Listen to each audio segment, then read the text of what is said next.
خوش اومدید به این ویدیو. اومدیم آموزش ساختن موتور قایق یا موتور ماشین یا موتور یا هر چیزی که خودتون میخواید بسازید. بستگی به عقل خودتون داره که چی باهاش میخواید بسازید. خب حالا یه ابزرور اینجا میذارید، یه دونه پیستون هم اینوری که حتما باید این شکلی باشه.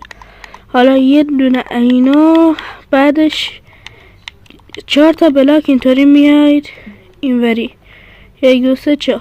حالا اینجا یه دونه این سمتی میکنید، یه دونه هم این سمتی.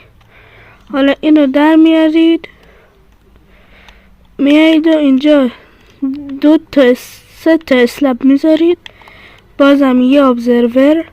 حالا اینجا استیکی پیستون میذارید. استیکی پیستون که گذاشتید اینجا میاد یه دونه بلاک این میذارید. حالا اینم که اسلایم رو گذاشتید میایید اینجا یه پیستون اینوری میذارید، میایید اینجا یه پیستون هم اینوری میذارید. حالا اگه بشه خب حالا شد. اینا هم میذارید اینجا، کاری نداره که اینجا که گذاشتید میشه چی. حالا بیایید اینجا باید پله بردارید. حالا دورش رو ایتو کنید، اینطوری کنید قشنگ، با دقت و با حوصله. حتما حواستون باشه اینجا شو حتما باید خیلی مراقب باشید که اینجا ای بابا اینجا اینطوری درست باشه.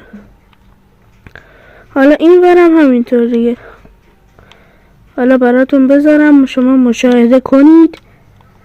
لطفا تا اینجا اومدید سابسکرایب و لایک یادت نره.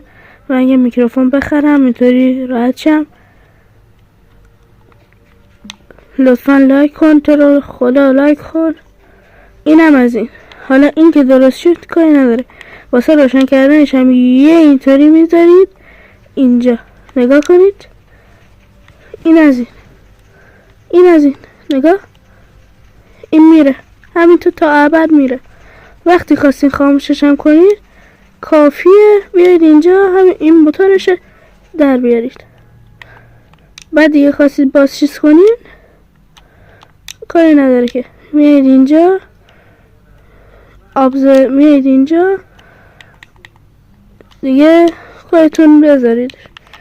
میاید اینجا اگه مثل من باشید اینطوری میاید اینجا و اینجا.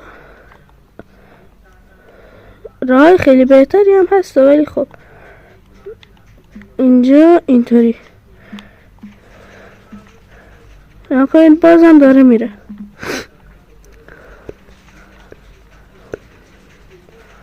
خب حالا من بیام اینجا این موتورشو بکنم.